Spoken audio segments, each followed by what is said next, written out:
Roy Bennett bit into the apple with a satisfying crunch, juice running down his chin as he scrolled through the day's botanical survey reports. The communal dining area buzzed with the usual lunch crowd, a mix of species from across the galaxy all taking their midday break.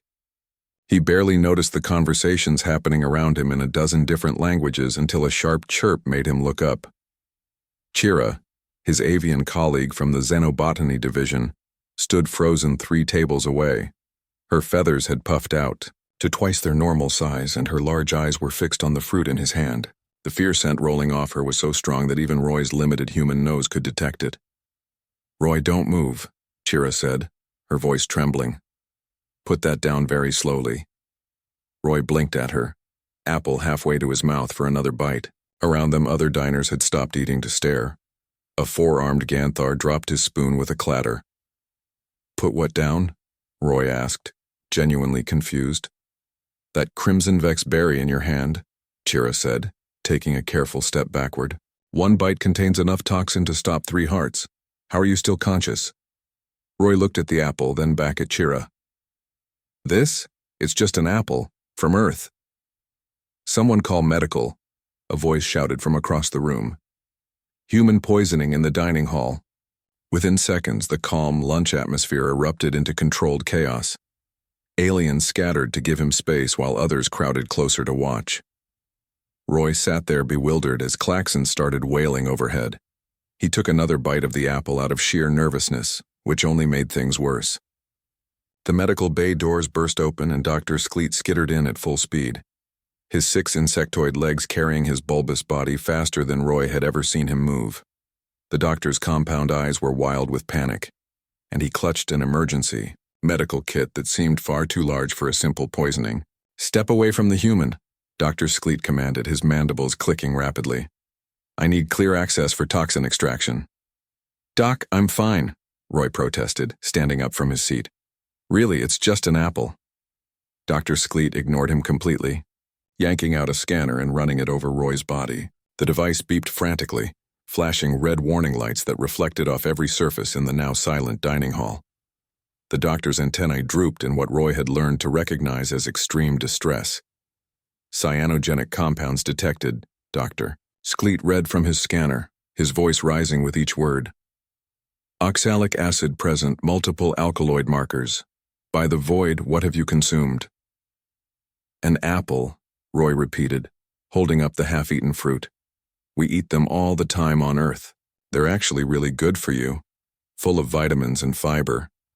Dr. Skleet snatched the apple from Roy's hand with one of his smaller manipulator arms, holding it away from his body like it might explode. He ran his scanner over it, and the device's alarms grew even louder. Several nearby aliens gasped and backed away further.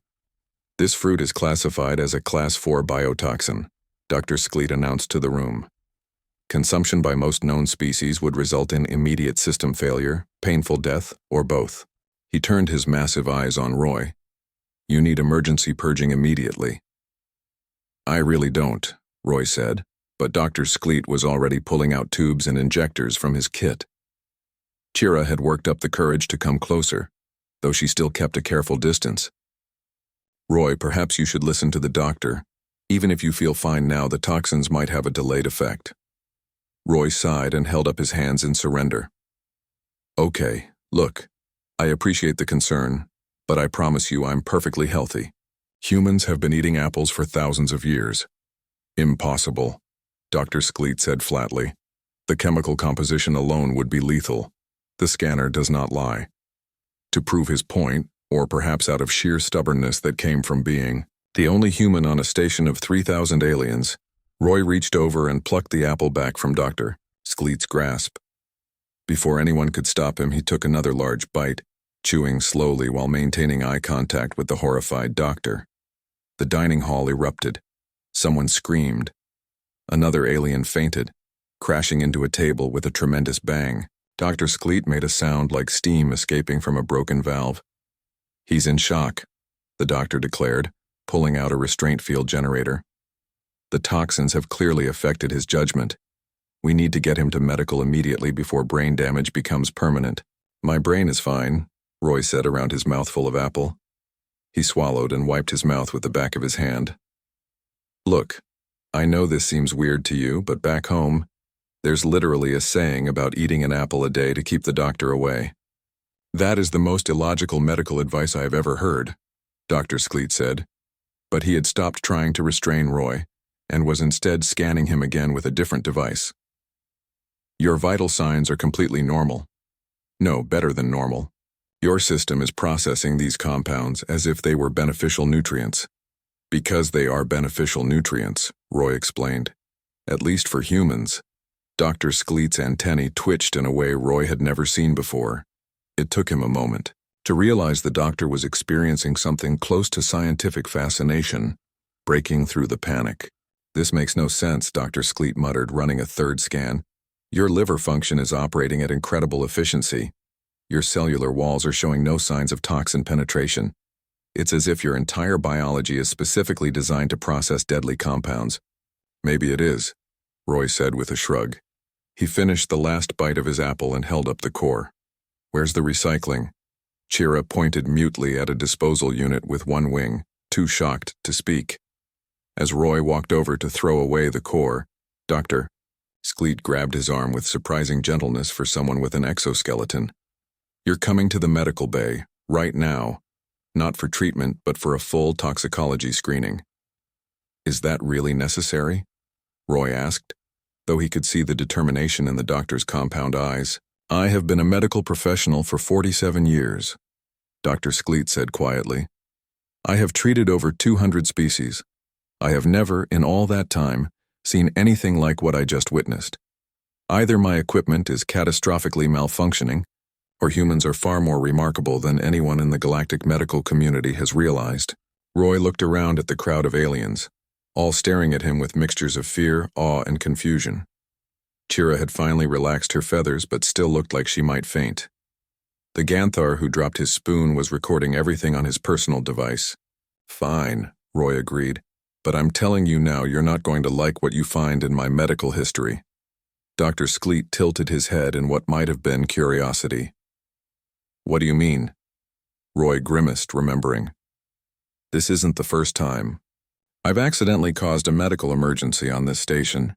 There was the coffee incident in engineering last week. And the chocolate thing during night shift. Oh, and that time I put hot sauce on my food in the observation deck. The doctor's antennae went completely rigid. Please tell me you're joking.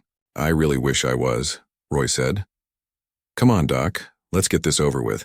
And maybe afterward someone can explain to me why the entire galaxy thinks my lunch is trying to kill me. As they walked toward the medical bay, Roy could hear the whispers starting behind them.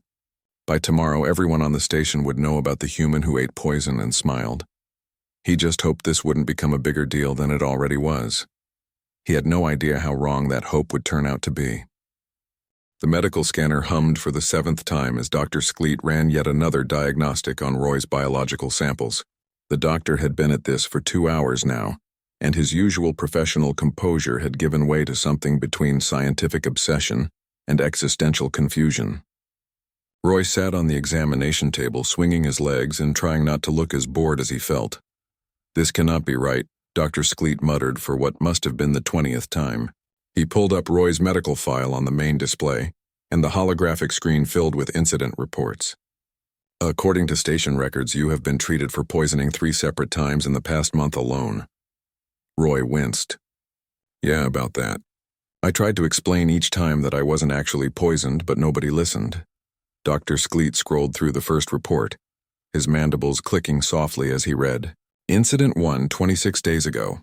Location, Engineering Deck 3. Time. 0700 hours. The doctor looked up from the screen. What happened? Roy thought back to that particular morning and sighed. I made coffee. The single word seemed to hang in the sterile air of the medical bay. Dr. Skleet waited for more explanation, and when none came, he prompted, Just coffee? Just coffee, Roy confirmed. I was pulling an early shift helping recalibrate the gravity stabilizers. Brought my thermos from my quarters. I was taking a drink when one of the Beltraxian engineers asked what I was consuming. Dr. Skleet pulled up the chemical analysis from that day. His antennae curled backward in alarm as he read the compounds. Caffeinated alkaloids at concentrations high enough to cause cardiac arrest in most species. The report says emergency services were called. By 6 different people, Roy said with a rueful smile, all at once. The response team arrived in full hazmat gear thinking there'd been a chemical spill. They tried to evacuate the entire engineering section. What did you do? I finished my coffee while trying to explain that humans drink this stuff to wake up in the morning. Roy rubbed the back of his neck. They didn't believe me. Dragged me here to medical, ran a bunch of tests, and determined I was somehow immune to alkaloid poisoning. Filed it as a biological anomaly and told me to report any delayed symptoms. Dr. Skleet made a note on his pad, the stylus moving rapidly across the surface. And the second incident? Roy groaned. That one was worse. I was working late in the lab, around 2300 hours. Got hungry, so I broke out my emergency snack stash, which contained what exactly? Chocolate bars. The doctor's entire body went still. When he spoke again, his voice was strained. You consumed theobromine compounds during a night shift. In a shared workspace. I didn't know it was a big deal, Roy protested. Back home, chocolate is comfort food. It's what you eat when you're stressed or tired or need a pick-me-up. Dr. Skleet pulled up the second incident report and the attached chemical analysis. Theobromine is a restricted substance on 73 worlds. It's used as a pesticide on 40 more. In concentrated form, it's classified as a chemical weapon by the Galactic Convention on Warfare. But it tastes so good, Roy said weakly. You poisoned yourself with chemical weapons because they taste good, Dr. Skleet repeated, as if saying it out loud might make it make more sense. It did not. When you put it that way, it sounds bad, Roy admitted. But seriously, humans have been eating chocolate for centuries. Thousands of years, actually. We give it to children.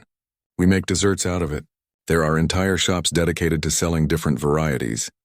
Dr. Skleet was quiet for a long moment, processing this information. What happened during the second incident? Paldra from the botany department saw me eating a chocolate bar and recognized the chemical signature from some hazardous plant database. Next thing I know, station security is treating my workspace like a crime scene, and I'm back here getting tested for neural toxin exposure. The doctor scrolled further down the file, and the third incident was only 4 days ago. The hot pepper situation, Roy said, and even the memory made him smile a little. In my defense, the food in the station cafeteria is very bland. I needed some flavor. You added capsaicin to your meal, Dr. Skleet said, reading from the report. A compound literally designed by plants as a defense mechanism against being eaten. It makes food spicy, Roy explained. Gives it a kick. Some humans like it so much they compete to see who can eat the hottest peppers. Compete, Dr. Skleet repeated slowly. To consume the most potent plant-based chemical deterrent. For fun, Roy added. We do it for fun. The doctor set down his pad and turned his full attention to Roy.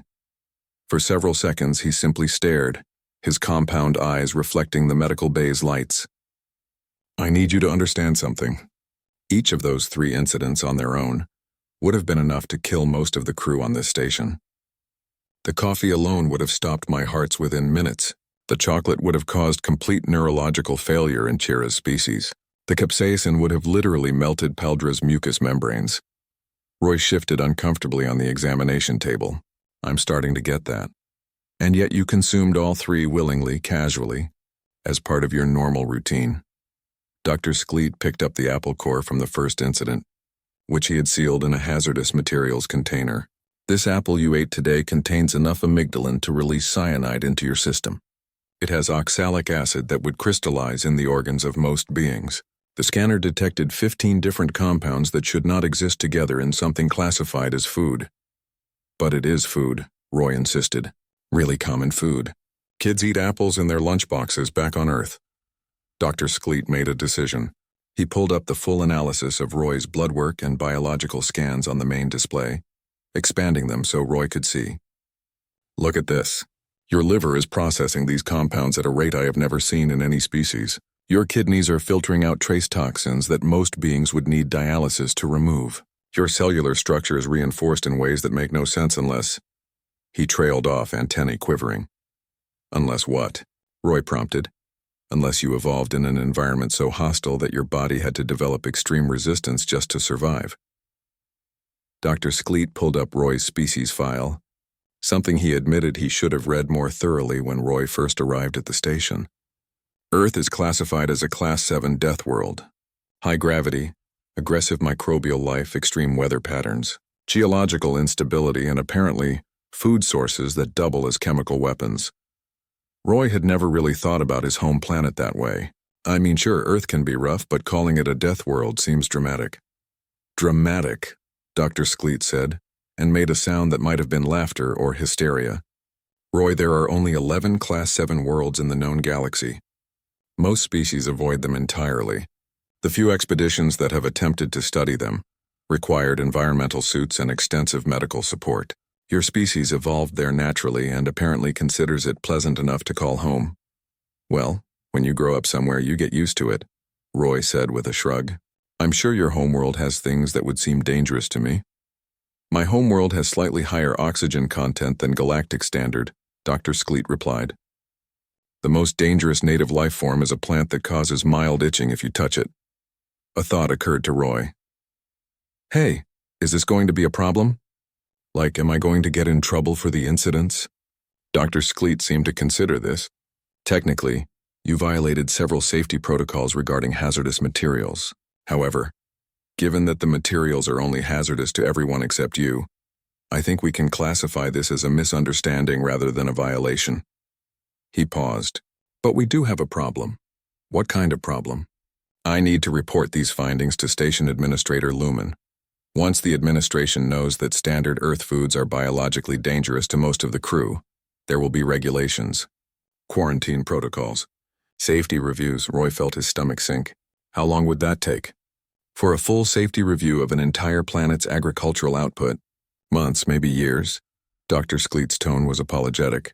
During that time, all Earth foods would need to remain in sealed quarantine, including your personal supply. You're saying I can't eat my own food for months because it might scare people? Roy stood up from the examination table, frustration finally breaking through. Doc, I get that this is weird for everyone else, but this is normal for me. This is my diet. These are things I need to stay healthy. I understand your frustration, Dr. Skleet said, and he sounded genuine. But station regulations are clear. Any substance classified as hazardous must be secured until proper safety measures are implemented. Roy thought about months of bland, safe, utterly boring galactic standard food.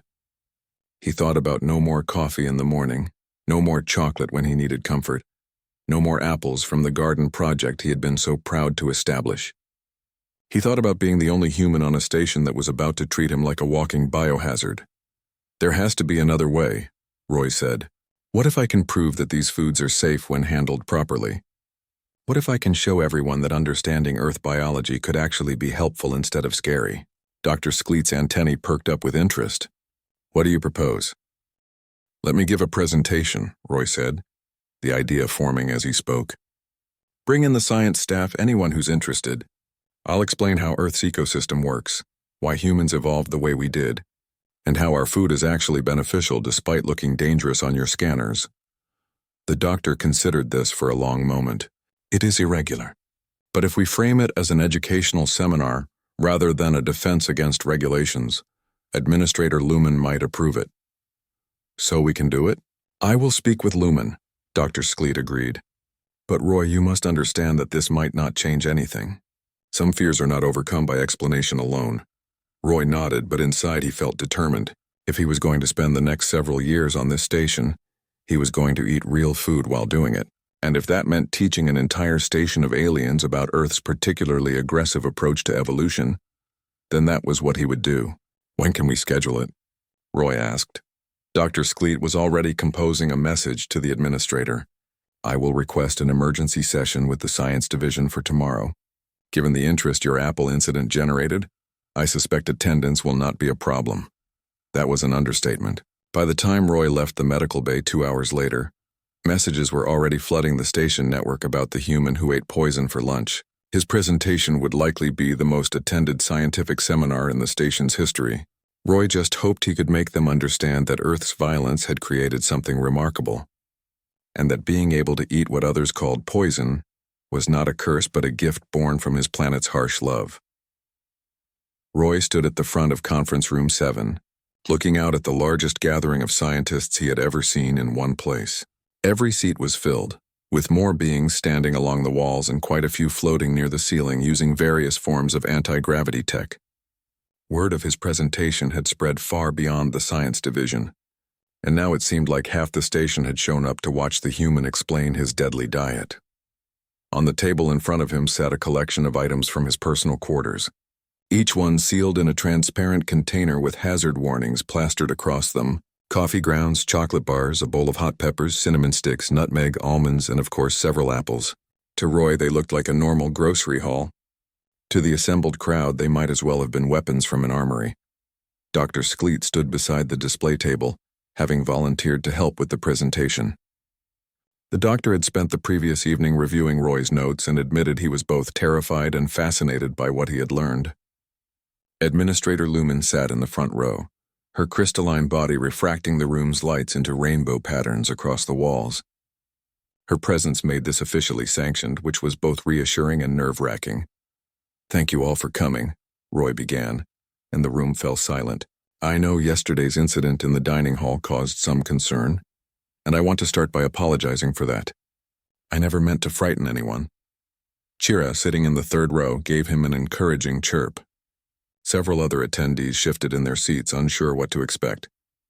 "What I'm going to share with you today might seem strange or even disturbing," Roy continued, "but I hope by the end you'll understand that humans aren't reckless or trying to be dangerous. We're just products of our environment, same as all of you." He gestured to the first container, which held the coffee grounds. "Let's start with this. Dr. Skleet, would you mind displaying the chemical analysis?"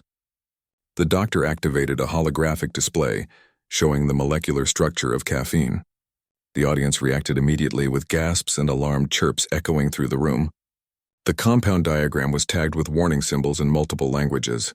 "I know what you're seeing," Roy said calmly.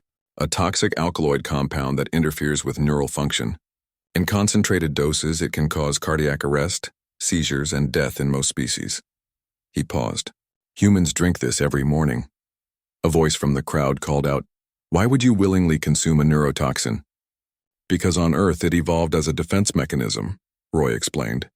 "The coffee plant developed caffeine to protect itself from insects and other creatures that might eat it. But humans discovered that in small doses this compound helps us stay alert and focused. We've been drinking coffee for over 1,000 years." Dr. Skleet pulled up Roy's metabolic data on a second screen. "What's remarkable is how efficiently the human body processes caffeine. The liver breaks it down within hours. The kidneys filter out the byproducts, and there's no toxic buildup. For humans, it's completely safe." Roy picked up the next container, this one holding the chocolate bars. "This one caused the biggest panic when I was caught eating it during night shift." He looked at Dr. Skleet. "What do the scanners say about chocolate?" "Theobromine," the doctor read from his pad. "A compound similar to caffeine but more potent. It's banned as a food additive on most worlds and classified as a restricted substance due to its effects on cardiac and nervous systems. And yet humans give this to children as treats," Roy said, watching the room's reaction. Some beings looked horrified. Others seemed confused. A few leaned forward with fascination. "Chocolate comes from cacao plants, which evolved this compound for the same reason as coffee, to avoid being eaten. But somewhere in our history, humans decided it tasted good and was worth eating anyway." He moved down the line of containers, pointing to each in turn. "These peppers contain capsaicin, which is literally designed to cause pain. It triggers the same receptors in your mouth as actual fire.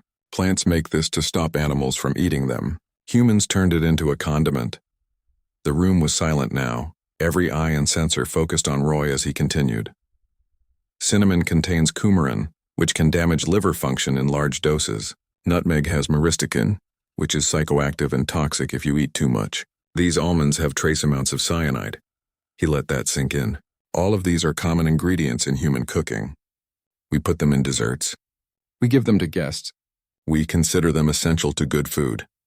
Paldra, the amphibious botanist, raised a webbed hand. "But why?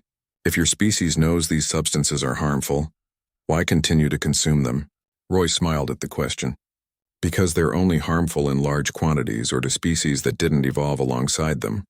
For humans, these compounds are processed so efficiently that we get the benefits without the dangers. Coffee keeps us awake. Chocolate makes us happy. Spicy food aids digestion. In proper amounts, these things improve our lives. He picked up one of the apples, the same type that had started all this trouble. This apple is probably the most important example. Dr. Skleet, want to share what you found? The doctor pulled up the full analysis. The seeds of this fruit contain amygdalin, which breaks down into hydrogen cyanide when digested. The flesh contains oxalic acid, various organic acids, and trace amounts of other compounds that most species would find toxic. He paused. And yet the Human Dietary Database lists this as a health food, recommended for daily consumption. Apples have been part of human agriculture for thousands of years, Roy explained. We don't eat the seeds where the cyanide is concentrated, but the rest of the fruit is not only safe but good for us. The acids help with digestion. The fiber supports our gut health. The vitamins strengthen our immune system. He looked around the room trying to gauge if any of this was making sense to his audience. I know this all sounds crazy from your perspective, but you have to understand what Earth is like. Roy pulled up an image of his homeworld on the main display. The blue and green sphere looked beautiful from space, but he knew the data files told a different story. Earth is classified as a Class 7 deathworld. It has higher gravity than most habitable planets, which means everything there evolved to be stronger, just to move around. Our weather patterns are violent and unpredictable. We have storms that can level entire cities, temperature swings that go from freezing to boiling, and geological activity that reshapes the landscape without warning. He zoomed in to show various ecosystems. Our planet has predators that can kill with a single bite, diseases that spread through entire populations in weeks, and plants that evolved chemical warfare as their primary defense. Nearly everything on Earth is either trying to kill you, eat you, or make you sick. The room had gone very quiet. Even the floating attendees had stopped moving. Humans evolved in that environment, Roy said softly. We didn't have thick armor or natural weapons or the ability to fly away from danger. What we had was adaptability. Our bodies learned to process things that would kill other species. Our immune systems became incredibly aggressive at fighting off infections. Our brains developed the ability to learn and plan and work together to survive. He held up the apple again. So when you see me eating this and your scanners say it's poison, you're both right and wrong. It is poison to most of you. But to me it's just food because my ancestors survived by learning to eat what others couldn't. Dr. Skleet added, what Roy is describing is an evolutionary arms race. Earth's plants developed toxins to avoid being eaten. Earth's animals, including humans, developed resistance to those toxins so they could eat anyway. Over millions of years, this back and forth created species with remarkable abilities on both sides. Which brings me to my main point, Roy said, setting down the apple. I'm not asking you to eat these things. I'm not suggesting they're safe for anyone but humans. What I'm asking is that you understand these foods are only dangerous if you're not adapted to them. For me, they're essential. They're part of my biology, my health, my culture. Administrator Lumen spoke for the first time, her voice like crystals chiming. You make a compelling argument. However, station regulations exist for a reason. Even if these substances are safe for you, their presence on the station poses a risk to others who might accidentally come into contact with them. I agree completely, Roy said, and he meant it. I'm not asking for the regulations to be removed. I'm asking for them to be updated to reflect reality. Let me store my food in clearly marked containers. Let me eat in designated areas if that makes people more comfortable. Let me carry warnings on any shared equipment I use. But please don't take away my ability to eat the food my body needs. Lumen's crystalline form seemed to pulse with thought. Dr. Skleet, from a medical standpoint, is there any danger to the human if he's restricted to galactic standard nutrition? The doctor hesitated, choosing his words carefully. Short term, no immediate danger. Long term, possible. Human biology evolved to expect certain compounds in their diet. Without them, there could be deficiency issues, metabolic problems, even psychological effects. It would be like asking any of us to survive on food that meets our basic caloric needs, but lacks the specific nutrients our bodies require. A Ganthar from the back of the room called out, "What about the rest of us? If humans can process these toxins, what else can they handle? Should we be worried?" Roy had been expecting this question. Honestly, I don't know the full extent of human resistance compared to other species. But I do know we're not invulnerable. There are plenty of things in the galaxy that can hurt us just like anyone else. We just happen to have adapted to a particularly harsh set of conditions on our homeworld. Paldra raised her hand again. Roy, would you be willing to help the botany department with some of our more dangerous specimens? We have several plants in quarantine that we cannot safely study because they're too toxic to handle. If your resistance extends to other compounds, you might be uniquely qualified to help. The room buzzed with renewed energy at this suggestion. Roy glanced at Dr. Skleet, who gave a small gesture that might have been approval. I'd be happy to help, Roy said, as long as we're careful and follow proper safety protocols. I may be resistant to earth toxins, but I'm not stupid enough to think I'm immune to everything. Several voices spoke up at once, all asking questions or making suggestions. The presentation had shifted from an explanation to a discussion, with scientists from various departments seeing potential applications for human toxin resistance. Roy answered what he could, admitted what he didn't know, and tried to keep up with the sudden enthusiasm. By the time Administrator Lumen called for order, a plan was forming. Roy would be allowed to keep his Earth foods under enhanced safety protocols. In exchange, he would work with the research divisions to safely test and catalog dangerous specimens that had been sitting in quarantine for years. His unique biology was no longer seen as a liability, but as a potential asset. As the crowd filed out, still buzzing with conversation, Dr. Skleet approached Roy with something that might have been a smile on his insectoid features. You did well. I believe you may have just redefined how this station views your species. Roy looked down at his collection of deadly foods, soon to be properly stored and managed, but still available to him. I just wanted to keep eating apples, Doc. Sometimes the smallest desires lead to the biggest changes, Dr. Skleet replied. Now come. Paldra wants to show you those specimens she mentioned. I should supervise in case your definition of safe and ours are as different as everything else about Earth. Roy followed the doctor out of the conference room, unaware that the real adventure was just beginning, and that his casual immunity to poison was about to become a lot more important than anyone realized. The quarantine lab felt more like a vault than a research facility. Paldra guided Roy through 3 separate security checkpoints, each requiring biometric scans and hazmat protocols that seemed excessive until Roy saw what was waiting inside. Row upon row of sealed containment units lined the walls, each one holding plant specimens so dangerous they had never been properly cataloged. Some glowed with bioluminescence, others seemed to pulse as if breathing. A few appeared to watch them walk past with something distressingly close to awareness. This is everything we cannot touch, Paldra explained, her webbed hands gesturing at the collection. Samples from failed colonies, unexplored worlds, and abandoned research stations. Some killed the original researchers. Others injured them so severely that the specimens were locked away rather than risk more lives. Roy felt a chill run down his spine despite the lab's climate control. And you want me to do what exactly? Test them, Paldra said simply. Your presentation yesterday showed that humans can process compounds others cannot. If even a fraction of these plants can be made safe through proper preparation or processing, they could represent new food sources, medicines, or industrial materials. Dr. Skleet, who had insisted on being present for any testing, added his own concerns. We will proceed slowly and carefully, one specimen at a time with full medical monitoring. At the first sign of genuine distress, we stop immediately. Roy walked closer to one of the containment units. Inside was a bush covered in berries that shifted colors from purple to blue to green in mesmerizing patterns. The label read, Specimen D47, Origin, Kepler 186F, Fatalities 2, Injuries 5. What happened to those people? Roy asked quietly. Paldra pulled up the incident report. They ate the berries thinking they were similar to a known safe species.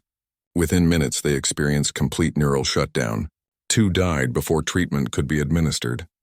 The others survived but had permanent damage to their sensory processing centers. And you want me to eat one of those, Roy said flatly. Not without preparation, Paldra assured him. We have analysis equipment that can break down the chemical structure. You can advise us on whether the compounds are similar to anything from Earth. If they are, you might know how to process them safely. Roy studied the shifting berries more carefully. Something about the color pattern nagged at his memory. Can you show me the full chemical breakdown? Dr. Skleet pulled up the data on a nearby screen. Complex molecular structures filled the display, with tags identifying various alkaloids, glycosides, and compounds Roy had never heard of. But there, buried in the analysis, was something familiar. That structure there, Roy pointed. That's similar to solanine.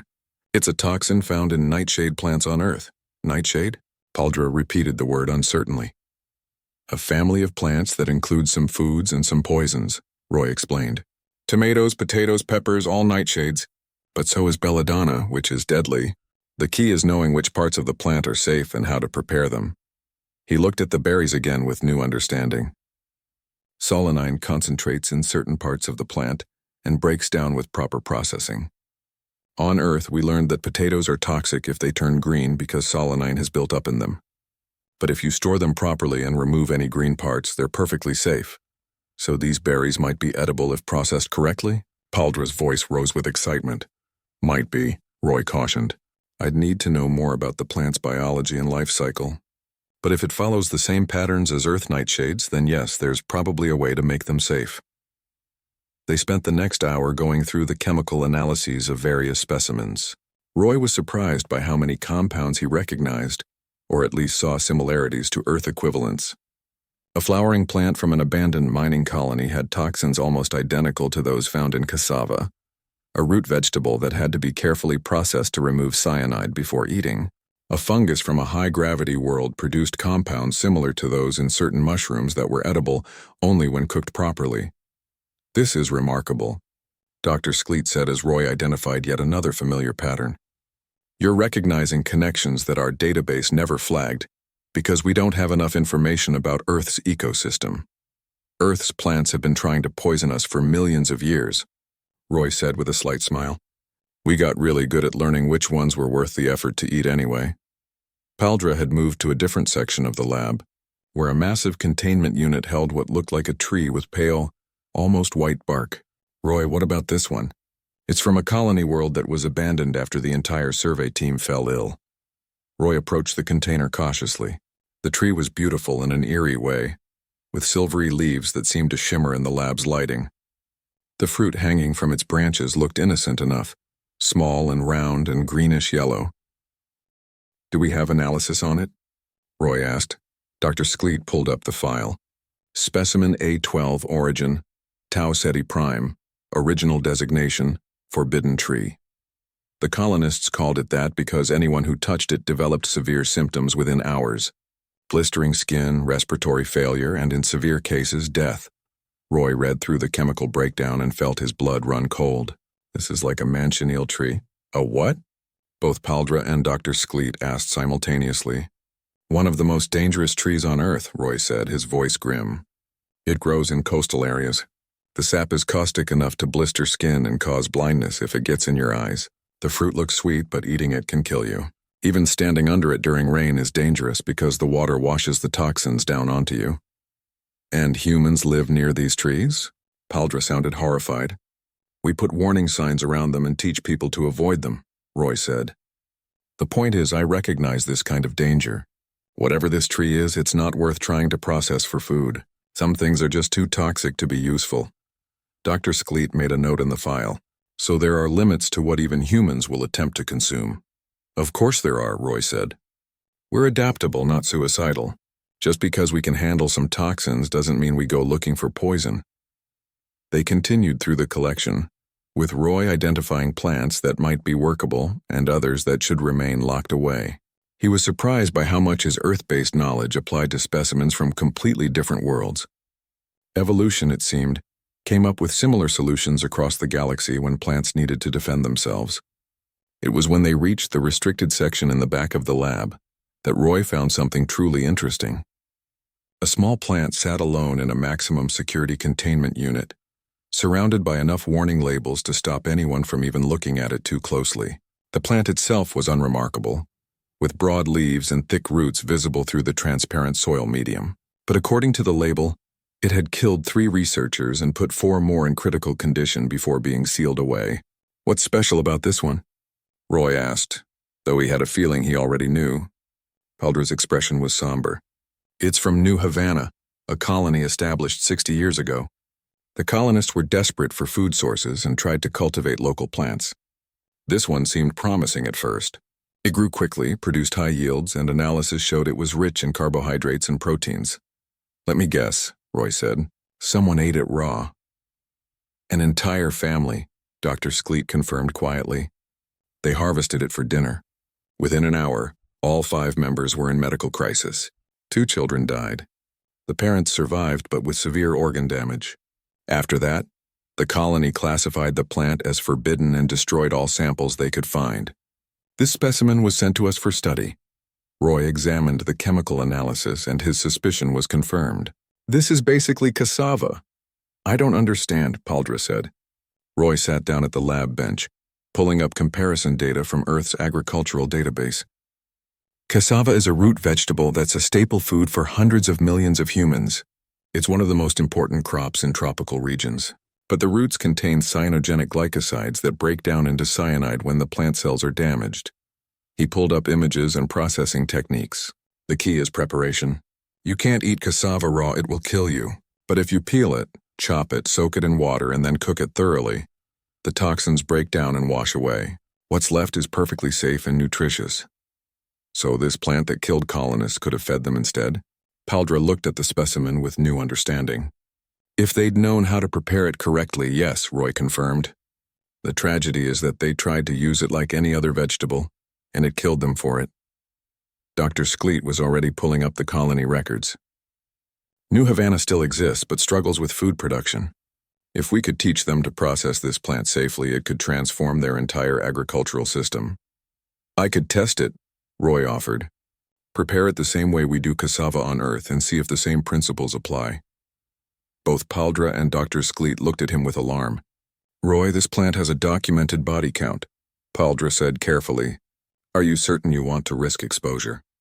Roy thought about the colony family who died because they didn't have the knowledge humans had gained over thousands of years of making cassava safe.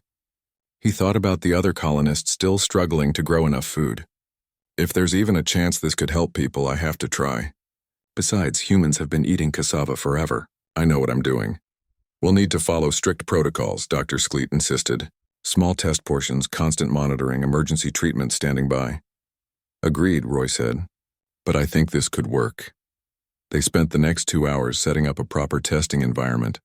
Roy walked Paldra through each step of traditional cassava preparation, adapting the techniques to the alien plant. The roots were peeled carefully, disposing of the skin and hazardous waste. The flesh was grated and soaked in water for several hours, with the water changed multiple times. Finally, the prepared root was thoroughly cooked. Throughout the process, monitoring equipment tracked every chemical change in the plant material. The toxin levels dropped dramatically with each step, exactly as Roy had predicted. By the time the cooking was complete, the readings showed the cyanogenic compounds had been reduced to trace amounts. Roy held up a small piece of the cooked root. It looked innocent enough, pale and soft like a potato. The scanner confirmed the toxin levels were minimal, but everyone in the lab knew that minimal didn't mean safe for most species. Last chance to back out, Dr. Skleet said, his antennae rigid with worry. Roy smiled at the doctor's concern. You know what my people say? Nothing ventured, nothing gained. He took a bite. The texture was similar to cooked cassava, slightly chewy with a mild, starchy flavor. He chewed slowly, paying attention to any unusual sensations. His mouth didn't burn or go numb. His throat didn't swell. After swallowing, he waited while Dr. Skleet ran a full scan. Vitals normal, the doctor reported, sounding surprised and relieved. No signs of distress, no toxin markers in your bloodstream. Your body is processing it as regular food. Roy took another bite, larger this time. It's actually pretty good. Bland, but that's normal for starchy roots. With some seasoning, this could be a solid staple crop. Paldra was already composing a message to New Havana. I need to include preparation instructions. Every single step Roy took. If we miss anything, someone could get hurt. Document everything, Roy agreed, and make it clear that this is only safe if prepared exactly right. No shortcuts, no assumptions. They spent another hour monitoring Roy's condition, but he felt fine. Better than fine, actually. The meal had been satisfying in a way that galactic standard rations never were. It reminded him of home, of food that came from soil and sun rather than synthesizers. As they were packing up the lab for the day, an urgent message came through on Dr. Skleet's communicator. The doctor's posture shifted immediately from relaxed to rigid with alarm. What is it? Roy asked. Dr. Skleet looked up from his device, his compound eyes reflecting the lab's lights. Colony ship Perseverance has sent out a distress call. They're exploring a potential settlement world, and members of their survey team have been poisoned by local plant life. 12 crew members are in critical condition. They're asking for any available expertise in toxicology and xenobiology. Paldra looked at Roy. You just proved you can identify and process toxic plants that nobody else can handle. Do you think you could help them? Roy thought about the people on that colony ship, poisoned by plants they didn't understand. He thought about the family on New Havana who died because they didn't know how to prepare their food. He thought about all the knowledge humans had gained from living on a planet that constantly tried to poison them. I can try, Roy said, but we'll need to act fast. What kind of time frame are we looking at? Dr. Skleet was already pulling up the communication logs. Their medical officer says the victims are stable, but deteriorating. They have maybe 24 hours before organ failure becomes irreversible. Then we better get started, Roy said, heading for the lab's communication terminal. Let's find out exactly what they ate and see if Earth's dangerous plants can teach us something useful one more time. As he opened the channel to the colony ship, Roy realized his life had just changed in a fundamental way. He was no longer just the human who ate poison for lunch. He was becoming the galaxy's expert on surviving the things that should kill you. And somewhere out there, people's lives were depending on that expertise. The holographic display flickered to life, showing a reptilian face lined with stress and exhaustion. Dr. Hasek, the colony ship's medical officer, looked like he had not slept in days.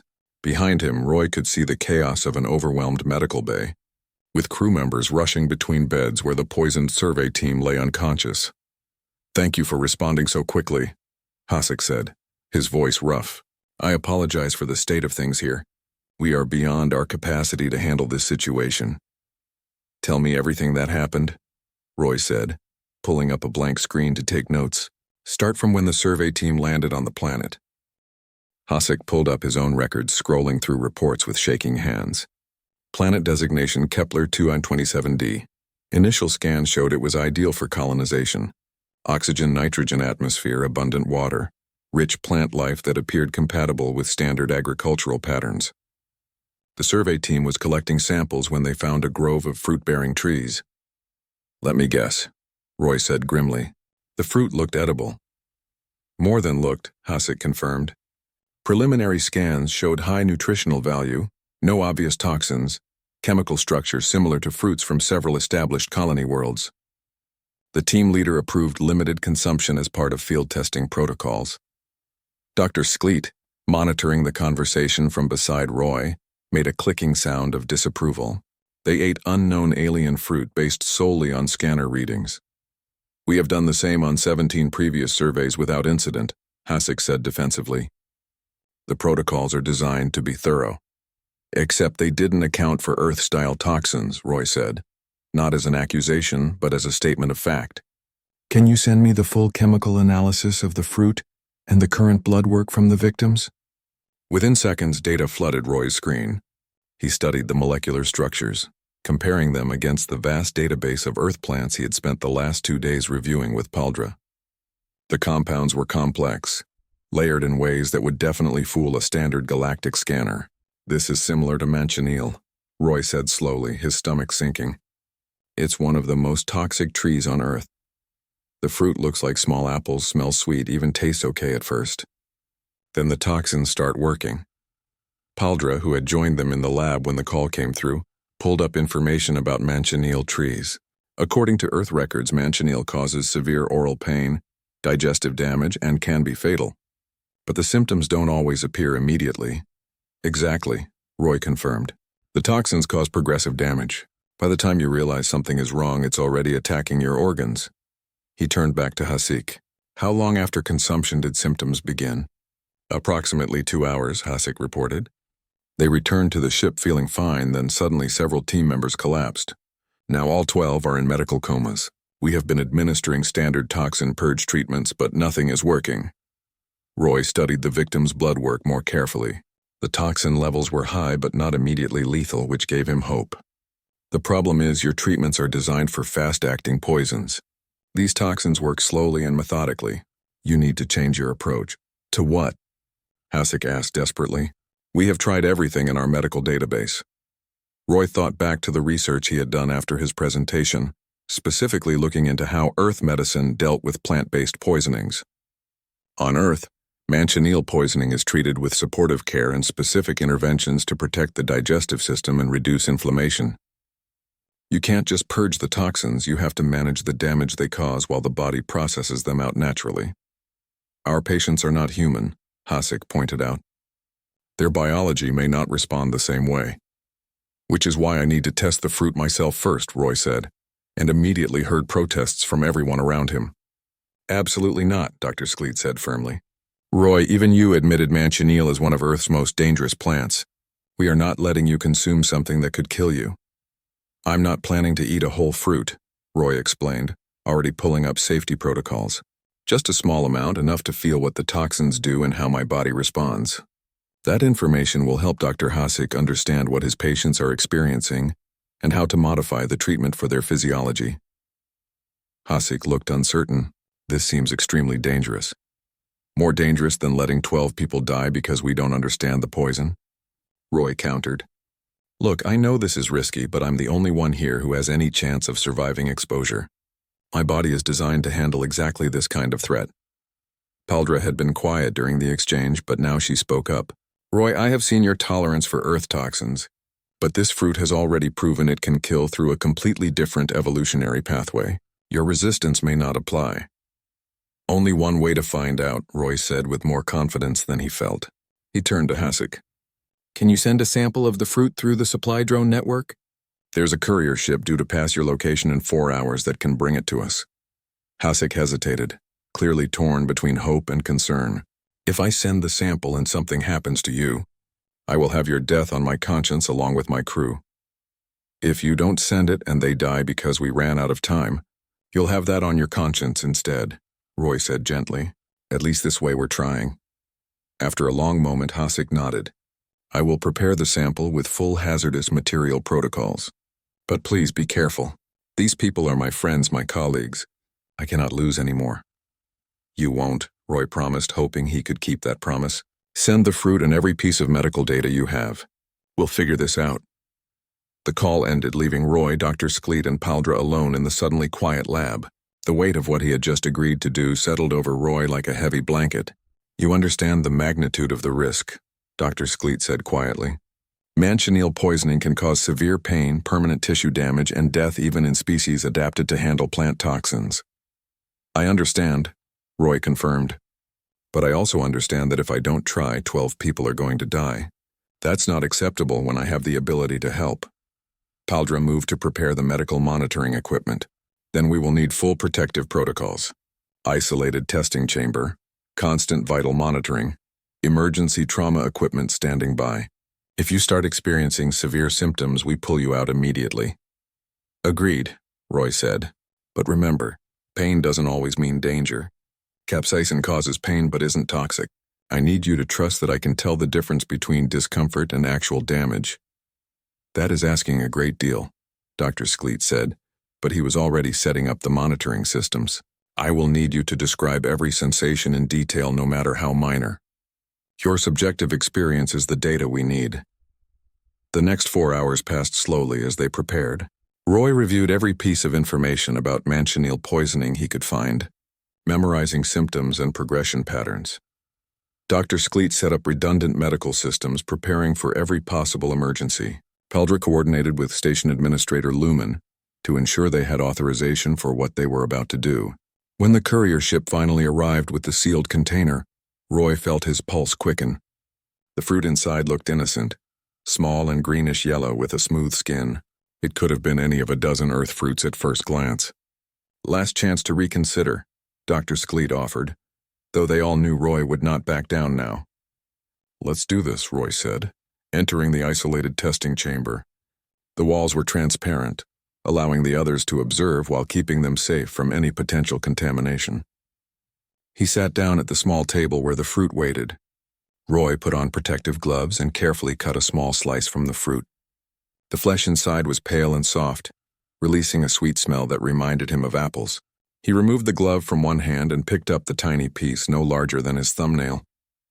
Starting test, he announced for the recording. Time is 16:32 station time. Sample size approximately 2 grams. Beginning consumption. He placed the piece in his mouth and chewed slowly. The initial taste was pleasant, slightly sweet with a tangy undertone. He swallowed and waited, paying attention to every sensation. For the first few minutes, nothing happened. Roy described the taste, the texture, the lack of any immediate reaction. Then gradually he began to feel a tingling in his mouth. Mild burning sensation on tongue and inner cheeks, he reported. Similar to eating pineapple, but stronger. Not painful yet, just noticeable. The tingling intensified over the next 10 minutes, developing into a genuine burning feeling that made Roy want to rinse his mouth with water. He resisted, knowing he needed to experience the full progression. Pain level increasing, he said, his voice slightly strained. Comparable to eating a moderately hot pepper. My mouth is producing excess saliva, probably trying to dilute the irritant. Dr. Skleet was watching the vital monitors with intense focus. Your heart rate is elevated, but not dangerously so. I am detecting increased immune response in your oral tissue. Your body recognizes this as a threat. 20 minutes after consumption, Roy felt the burning spread to his throat. Swallowing became uncomfortable, and he could feel his esophagus protesting the presence of the toxin. But his body was fighting back. He could sense his immune system ramping up, his liver beginning to process the compounds. This is manageable, Roy said, though sweat was beading on his forehead. Painful, definitely, but my body is handling it. The key is the toxins are working slowly. They're damaging tissue, but not fast enough to overwhelm natural healing. Paldra was taking notes furiously. So the treatment needs to focus on managing inflammation and supporting tissue repair while the body clears the toxins naturally. Sleep did not come easily that night. Roy lay in his quarters staring at the ceiling, his throat still aching from the toxin test, his mind replaying every moment of the past few hours. Somewhere in the void of space, 12 people were fighting for their lives with a treatment protocol based on watching him deliberately poison himself. The weight of that responsibility kept him awake long past his usual bedtime. When his communicator finally chimed at 0400 hours, Roy grabbed it so fast he nearly dropped it. Dr. Hasek's face appeared on the screen, but this time the exhaustion was mixed with something Roy had not seen before. Relief. They are awake, Hasek said simply, and Roy felt tension he did not know he was carrying drain out of his body. All 12 of them, weak in pain but alive and recovering. Your treatment protocol worked. Roy sat up in bed, suddenly fully alert. All of them? No complications? Some species responded faster than others, and we had to adjust dosages for different metabolisms, but the fundamental approach was sound. Hasek's eyes were bright with gratitude. You saved my crew, Roy. I do not know how to thank you adequately. Just make sure they know not to eat random alien fruit. No matter what the scanners say, Roy replied, trying to lighten the moment even as emotion threatened to overwhelm him. That lesson has been thoroughly learned, Hasek assured him. We are updating all survey protocols to include consultation with specialists before consuming any unknown plant life. Speaking of which, several of my crew want to thank you personally. May I transfer the call? Before Roy could respond, the screen split into multiple windows showing the faces of the recovered survey team members. They were various species, some still lying in medical beds, others sitting up with assistants, but all of them wore expressions of profound gratitude. A young Beltraxian woman spoke first, her voice hoarse but strong. I am Mara. I was told that a human volunteered to test the same poison that nearly killed us. That seems impossibly brave. Or impossibly stupid, Roy said with a self-deprecating smile. I am just glad you are all okay. Stupid would be eating unknown fruit without proper testing, an older Ganthar male said gruffly. What you did was sacrifice. On behalf of my team, thank you. One by one, the crew members expressed their gratitude. Some were emotional, others formal, but all were genuine. By the time the call ended 20 minutes later, Roy felt both honored and slightly embarrassed by the attention. After disconnecting, he tried to return to sleep, but his communicator kept chiming with messages. News of the successful treatment had spread through the station network, and by morning everyone seemed to know what he had done. Walking to the dining hall for breakfast felt like running a gauntlet of stares and whispers. Chira intercepted him before he reached his usual table, her feathers fluffed with excitement. Roy, you are famous. The entire station is talking about how you saved the Perseverance crew. I just did what anyone would do, Roy protested, though he knew that was not true. Anyone else would have died from the same test. Anyone could not do what you did, Chira corrected. That is the point. You have abilities the rest of us lack, and you use them to help people. That is worth celebrating. But not everyone saw it that way. 3 days after the Perseverance incident, Roy received a formal summons from the Galactic Medical Council. They wanted to conduct an inquiry into his unauthorized medical testing and treatment recommendations outside his qualified expertise. The official language was polite, but the underlying message was clear. They were not happy about a human playing doctor with alien lives. The hearing was scheduled for the following week and would be conducted via holographic link to allow council members from across the galaxy to participate. Administrator Lumen assured Roy that the station would provide legal support, but he could tell she was worried about the potential consequences. Dr. Skleet spent the intervening days helping Roy prepare his testimony, gathering data and documentation to support his actions. The council can be rigid in their thinking, the doctor warned. They do not like deviations from established protocols, even when those deviations save lives. So what do I tell them? Roy asked, reviewing the mountain of evidence they had compiled. The truth, Dr. Skleet said simply. What you did, why you did it, and the results. Let the data speak for itself. The day of the hearing arrived with unwelcome speed. Roy found himself standing in Conference Room 7 once again, but this time the atmosphere was very different. The holographic projectors activated, filling the space with the images of 7 council members representing different species and medical traditions from across the galaxy. The head counselor, a crystalline being named Ravak whose body refracted light into sharp geometric patterns, spoke first. This inquiry has been convened to examine the actions of Roy Bennett, human agricultural specialist, regarding his involvement in the treatment of poisoning victims aboard the colony ship Perseverance. Mr. Bennett, do you understand the charges being reviewed?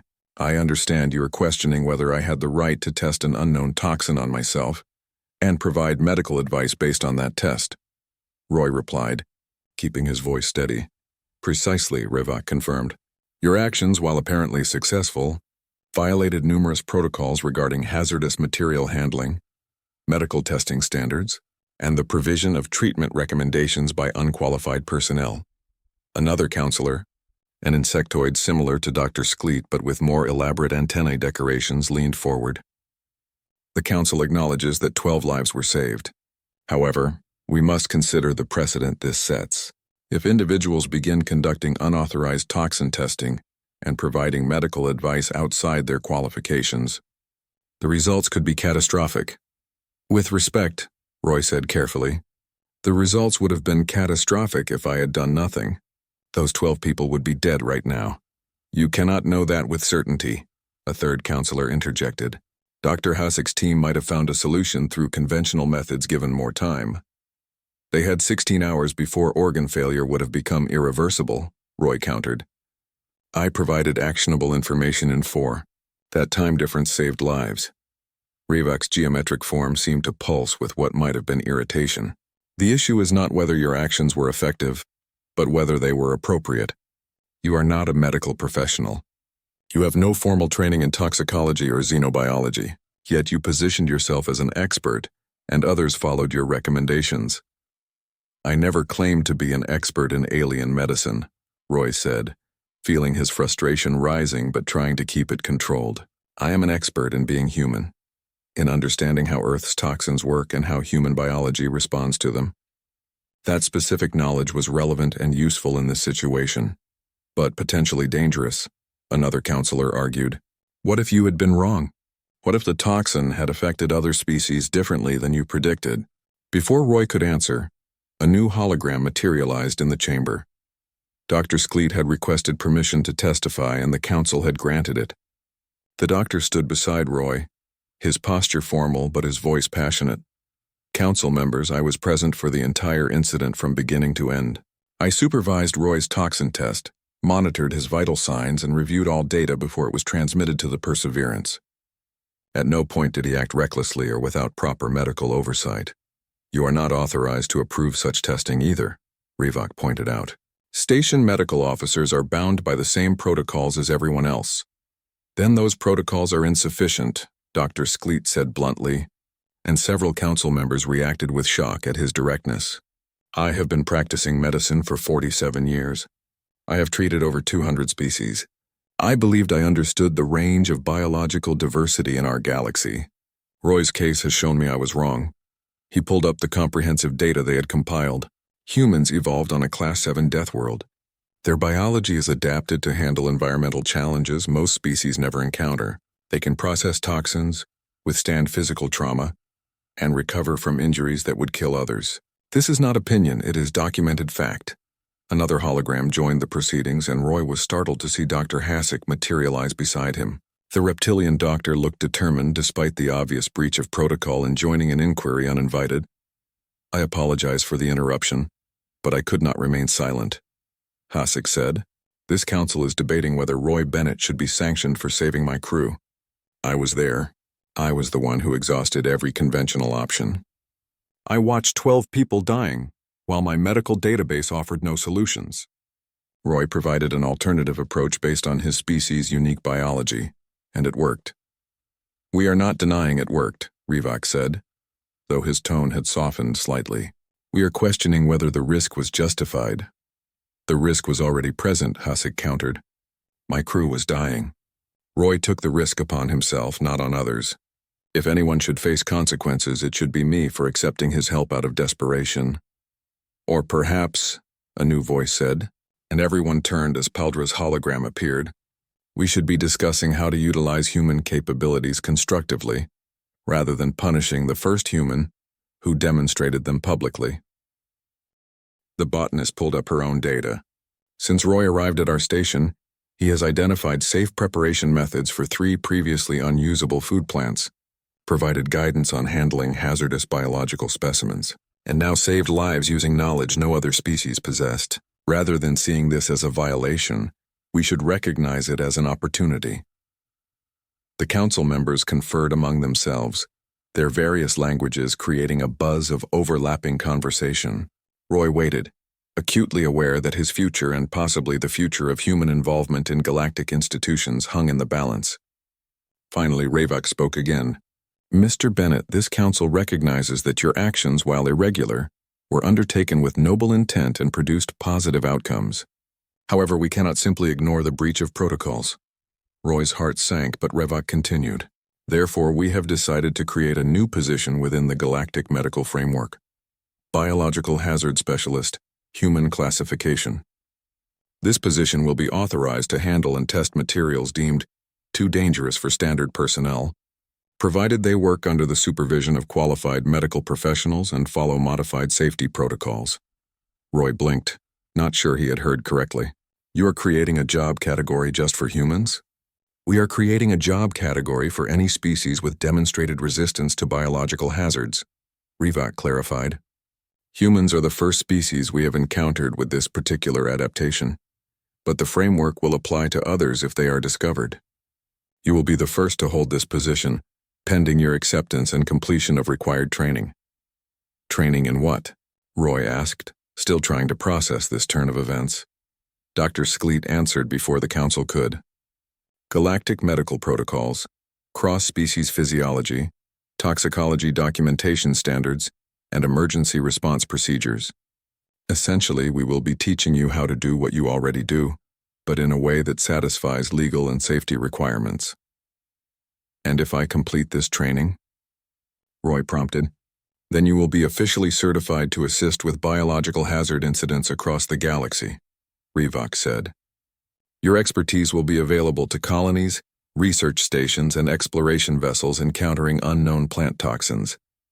You will help prevent tragedies like the one on New Havana, and save lives like you did for the Perseverance crew." Roy felt the weight of the decision settling over him. This was bigger than just being allowed to eat apples in peace. This was a responsibility to everyone in the galaxy who might encounter the same dangers his species had learned to survive. "I accept," he said without hesitation. "When do I start training?" The remainder of the hearing involved bureaucratic details and formal documentation, but the major decision had been made. Roy Bennett, agricultural specialist, was about to become the galaxy's first official biological hazard specialist. The irony that he had started all this just by wanting to eat an apple was not lost on him. As the holograms faded and the council members disconnected, Roy found himself surrounded by the physical presences of Dr. Skleet, Paldra, and Administrator Lumen, who had been observing from the back of the room. "Congratulations," Lumen said, her crystalline form chiming with what might have been approval. "You have just created an entirely new career path for your species." "I just wanted to help," Roy said, feeling slightly overwhelmed. "And you did," Dr. Skleet assured him. "But now you have the opportunity to help on a much larger scale. Other humans will follow in your path, trained and certified to handle the dangerous work that their biology makes possible." A message notification chimed on Roy's communicator. He glanced at it and smiled. The crew of the Perseverance, now fully recovered, had sent a group message thanking him again and wishing him luck with his new position. Attached was a photo of all 12 of them standing together, healthy and alive. That evening, Roy returned to the dining hall for dinner. He carried his meal to his usual table, acutely aware of the eyes following him but no longer concerned by them. Let them watch. Let them wonder. He was done apologizing for being human. Shira joined him a few minutes later, settling across from him with her own tray. "So, how does it feel to be officially dangerous?" she asked with a musical chirp that was clearly teasing. "About the same as feeling unofficially dangerous," Roy replied with a grin. He pulled an apple from his pocket, the same type that had started this entire adventure. The scanner built into the table immediately flashed a toxin warning, but Roy ignored it. Dr. Skleet approached with his own meal, sitting down beside them without asking permission. "I took the liberty of ordering you a selection of Earth foods for your quarters. They should arrive next week. Consider it a celebration gift." "Thanks, Doc," Roy said sincerely. "Though I have to ask, are you ever going to get used to watching me eat things that your scanner says will kill me?"